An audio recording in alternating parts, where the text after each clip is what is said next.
नमस्कार, मैं GRS news के लिए गिरीश सिकरवार। आज के इस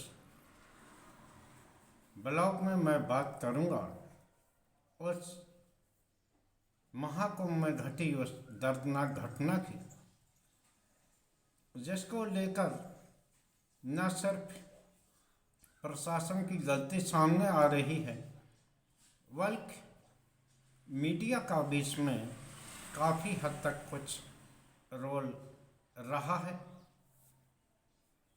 और सरकार की क्या कमी रही है, ये बताने के लिए अधिकारियों के ऊपर निर्भरता ऐसी चीज़ है जिसके के कारण या तो मुख्यमंत्री को इस घटना की जानकारी देर से मिली या उन्होंने राजनीतिक परिस्थितिवश इस दुखद घटना को घंटों तक छिपाए रखा।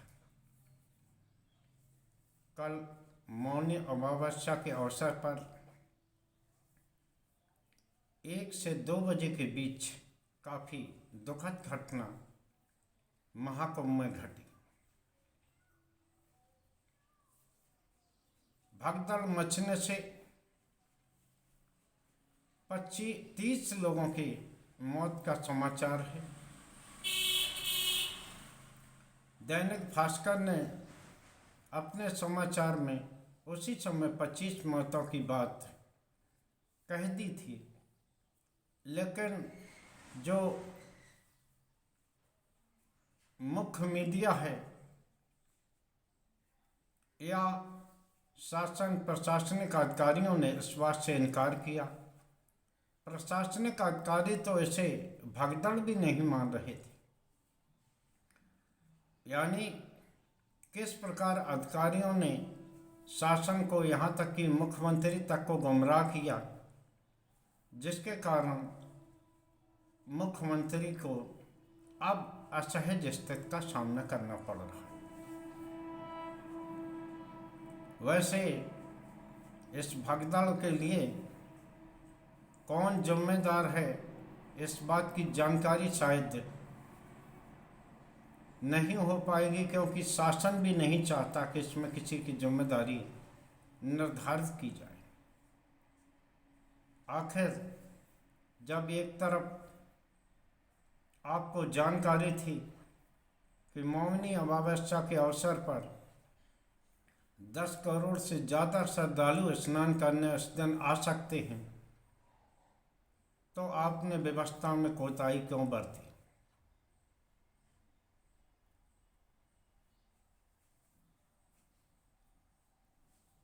वहाँ पर जिस प्रकार अखाड़ा मार्ग पर सो रहे श्रद्धालु भीड़ द्वारा कुचले गए, इसके लिए कि आखिर किसे जिम्मेदार ठहराया जाए। उत्तर प्रदेश की सरकार पूरी तौर पर अधिकारियों के ऊपर ही चल रही। अधिकारी जैसा फीडबैक दे देते हैं, शासन या मुख्यमंत्री उसे ही दोहराते रहते हैं। 12-1 बजे तक शासक और प्रशासन का कोई अधिकारी ये मानने को तैयार ही नहीं था कि प्रयागराज में घटी इस घटना में आखिर कुछ लोग हताहत ही हुए। प्रधानमंत्री का ट्वीट आया, राष्ट्रपति का ट्वीट आया, जिसमें कि हताहतों की संख्या बताई गई। यहाँ तक कि दिल्ली के चुनावी रैली में भी प्रधानमंत्री ने पूर्ण आत्मा करके इस घटना का उल्लेख किया। लेकिन धन है उत्तर प्रदेश का प्रशासन, उनके प्रशासनिक अधिकारियों ने इसे भगदड़ मानने से भी इनकार किया। शाम को जब विभिन्न माध्यमों से इस प्रकार की जानकारियां वायरल होने लगीं, पहले तो प्रशासनिक अधिकारियों ने इसे कोरी अफवाह बताया और ये कहा कि अफवाहों पर ध्यान न दें, यहाँ स्नान आदि का काम काफ़ी व्यवस्थित ढंग से चल रहा है। तो जो वहाँ पर ग्राउंड पे काम कर रहे थे, सोशल मीडिया के जरिए, यूट्यूबरों के जरिए इस बात की जानकारी मिली कि अस्पताल में क्या हाल हुआ।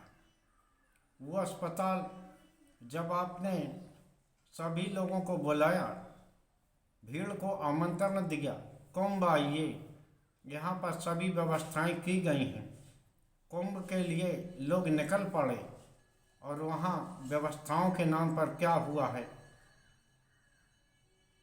इससे खुलासा हो गया कि जब इमरजेंसी स्थिति में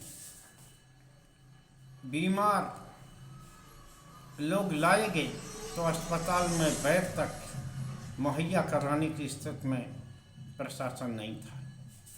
कुर्सी पर बैठकर लोगों का इलाज किया गया, जमीन पर पड़े हुए कई रोगी देखे गए, लेकिन प्रशासनिक अधिकारियों को न तो शर्म है और न ही शासन में बैठे उन मंत्रियों को शर्म है जिन्होंने कि ये कहा कि ऐसी भीड़ में छोटी मोटी घटनाएं तो होती रहती।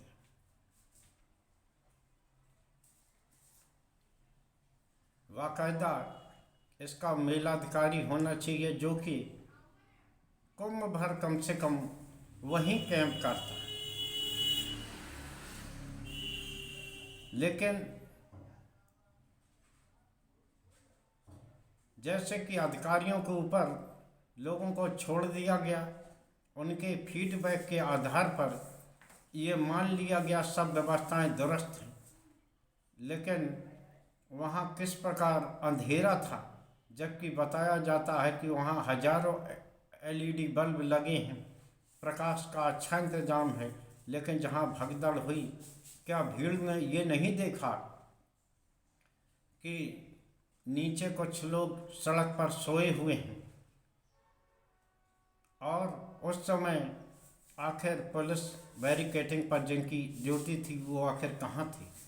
क्योंकि प्रदर्शियों ने साफ ये कहा और ये वीडियो भी वायरल हुआ कि उस समय वहाँ पर पुलिस थी नहीं, और जब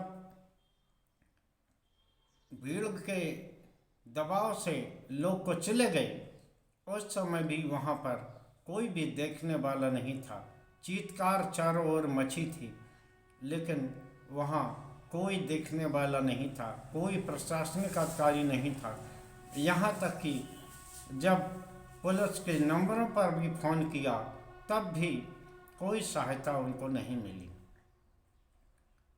योगी आदित्यनाथ जी जब कुंभ के सफल आयोजन का आप क्रेडिट लेते हैं तो निश्चित तौर पर आपको उसमें जो कमियां रह जाएं उसको भी आपको अपने ही ऊपर ही लेना चाहिए। आखिर आप निश्चित तौर पर इसकी जांच कराएं और जो भी दोषी पाया जाए उसके खिलाफ कड़ी कार्रवाई होना ही चाहिए। कुछ मुआवजे से आखिर उन बहुमूल्य जिंदगियों को तो लौटाया नहीं जा सकता। हमें याद आता है 2013 का वो महाकुंभ जिसमें कि एक मुस्लिम मंत्री आजम खान मेलाधिकारी थे, और उस समय प्रयागराज स्टेशन पर भगदड़ के कारण 35 लोगों की मौत हुई थी, और मेलाधिकारी होने के नाते आजम खान ने अपनी गलती इसमें मानी थी। हालांकि अगर वो चाहते तो इसे केंद्र की प्रॉपर्टी बता के बच सकते थे, लेकिन उन्होंने इस्तीफा दिया। हालांकि वो इस्तीफा मुख्यमंत्री अखिलेश यादव ने स्वीकार नहीं किया। मेरा ये कहने का ये मतलब है कि आखिर इतने बड़ी भगदड़ की जिम्मेदारी किसी न किसी को तो लेना जरूर चाहिए।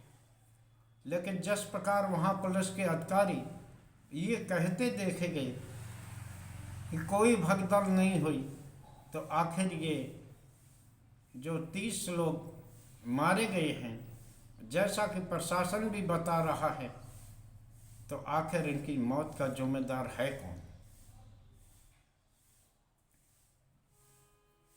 योगी आदित्यनाथ ने घटना के 18 घंटे बाद उनका गला रौंधा, उन्हें तकलीफ हुई।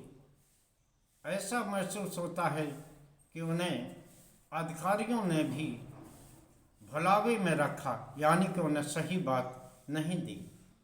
सूत्रों के अनुसार जानकारी मिल रही है कि योगी आदित्यनाथ ने दिल्ली में होने वाली अपनी रैलियां टाल दी हैं और आज वो प्रयागराज आएंगे और यहाँ की व्यवस्थाओं को देखेंगे। निश्चित तौर पर मुख्यमंत्री को, जैसा कि उन्होंने घटना के लिए एक समिति का गठन किया है, इसको समितियों का गठन या रिपोर्ट वैसी न हो जैसी आमतौर पर प्रशासनिक होती है, जिसमें कोई भी दोषी नहीं पाया जाता।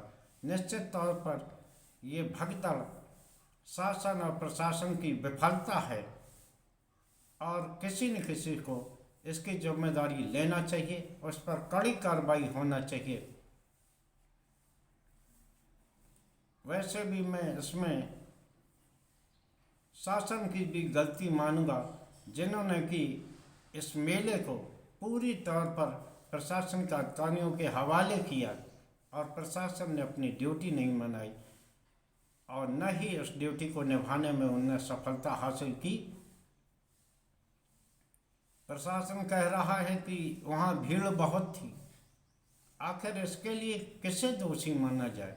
जब आप 144 साल का संयोग बताएंगे, अमृत स्नान बताएंगे, तो निश्चित तौर पर लोग उसी समय स्नान करने के लिए संगम नोच की तरफ तो आएंगे ही। क्यों नहीं ये कहा गया कि पूरे संगम काल के दौरान कहीं भी नहाइए, आपको अमृत स्नान के दर्शन होंगे। आज के ब्लॉग में बस इतना ही। जय हिंद, जय भारत।